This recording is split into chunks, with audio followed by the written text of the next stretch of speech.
Okay, so with our second topic, it is the environment setup.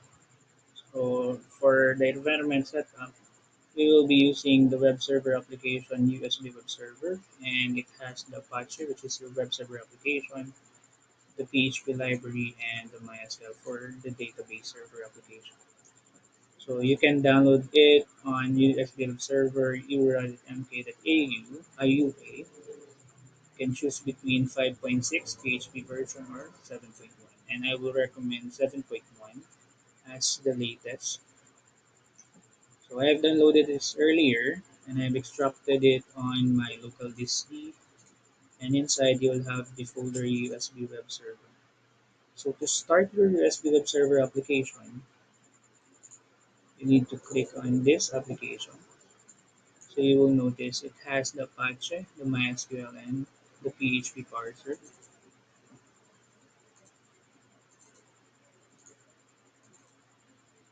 Now the other components needed to know is the document root. So the document root is where the base folder of your web server application.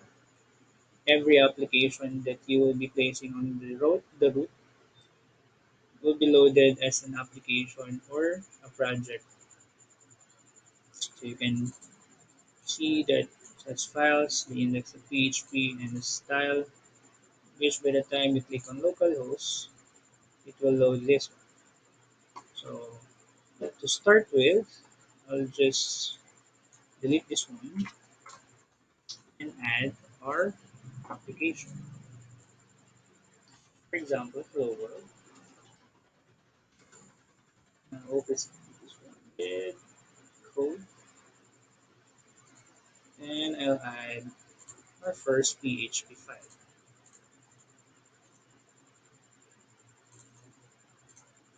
So index.php. So your project usually, or the web server actually uses index.php as your main document.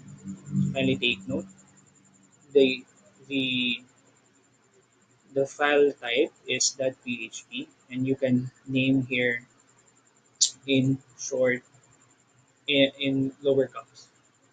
So we'll have here hello world, so the open tag, the echo function, and the closing PHP. After saving, you can reload your browser, and you can tap on your application. So if you notice, if there is no index, the PHP or index file, it will show your directory.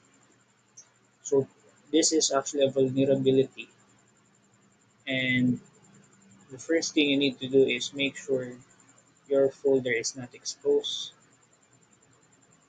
by placing an index file, just like what I did earlier. So on our next topic, we'll be having variables, constants, operators, and decision making, and the loop. So right now, you can add more files, load.php, and link it using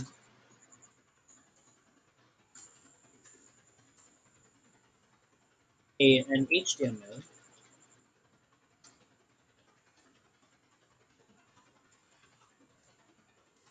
link tag. So we'll discuss more about how this will affect adding HTML over PHP or adding PHP over HTML on our next video. So right now, we'll have on hello, this one. So inside hello world, we'll have hello world, and by the time you click on hello, it will load hello.php. So hello.php doesn't have anything yet, and I'll just place here text, refresh, and there it is.